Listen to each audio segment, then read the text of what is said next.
Albert Einstein once said, everybody's a genius, but if you judge a fish by its ability to climb a tree, it will live its whole life believing that it is stupid. Ladies and gentlemen of the jury, today on trial we have modern day schooling. Glad you could come. Not only does he make fish climb trees, but also makes them climb down and do a 10-mile run. Tell me, school, are you proud of the things you've done?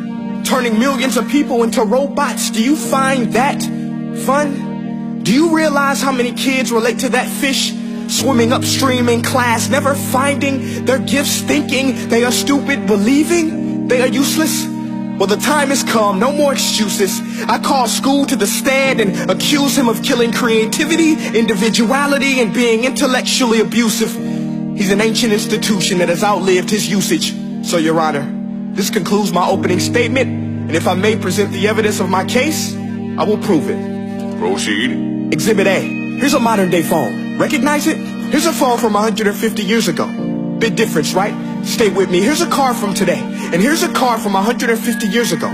Big difference, right? Well, get this. Here's a classroom of today, and here's a class we used 150 years ago. Now ain't that a shame? In literally more than a century, nothing has changed. Yet you claim to prepare students for the future? But with evidence like that, I must ask, do you prepare students for the future or the past? I did a background check on you and let the record show that you were made to train people to work in factories, which explains why you put students in straight rows, nice and neat, tell them sit still, raise your hand if you want to speak, give them a short break to eat, and for 8 hours a day tell them what to think.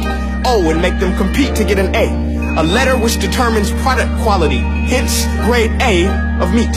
I get it. Back then, times were different. We all have a past. I myself am no Gandhi. But today, we don't need to make robot zombies. The world has progressed. And now we need people who think creatively, innovatively, critically, independently, with the ability to connect. See, every scientist will tell you that no two brains are the same.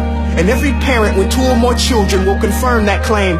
So please explain why you treat students like cookie cutter frames or snapback hats, giving them this one-size-fits-all crap. Watch your language. Sorry, Your Honor, but if a doctor prescribed the exact same medicine to all of his patients, the results will be tragic. So many people will get sick, yet when it comes to school, this is exactly what happens. This educational malpractice, where one teacher stands in front of 20 kids, each one having different strengths, different needs, different gifts, different dreams, and you teach the same thing the same way? That's horrific. Ladies and gentlemen, the defendant should not be acquitted. This may be one of the worst criminal offenses ever to be committed. And let's mention the way you treat your employees. Objection. Overruled. I want to hear this. It's a shame. I mean, teachers have the most important job on the planet, yet they're underpaid? No wonder so many students are short-changed. Let's be honest. Teachers should earn just as much as doctors, because a doctor can do heart surgery and save the life of a kid. But a great teacher can reach the heart of that kid and allow him to truly live. See, teachers are heroes that often get blamed, but they're not the problem. They work in a system without many options or rights. Curriculums are created by policymakers, most of which have never taught a day in their life. Just obsessed with standardized tests. They think bubbling in a multiple choice question will determine success. That's outlandish. In fact, these tests are too crude to be used and should be abandoned, but don't take my word for it. Take Frederick J. Kelly, the man who invented standardized testing, who said, and I quote, "These tests are too crude to be used and should be abandoned." Ladies and gentlemen of the jury, if we continue down this road, the results will be lethal. I don't have much faith in school, but I do have faith in people. And if we can customize healthcare, cars, and Facebook pages, then it is our duty to do the same for education, to upgrade it, change it, do away with school spirit, because that's useless.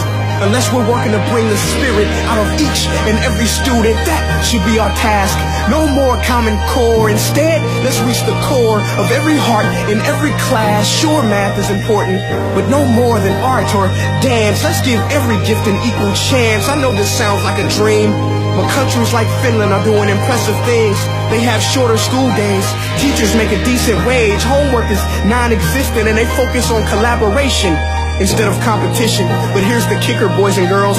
Their educational system outperforms every other country in the world.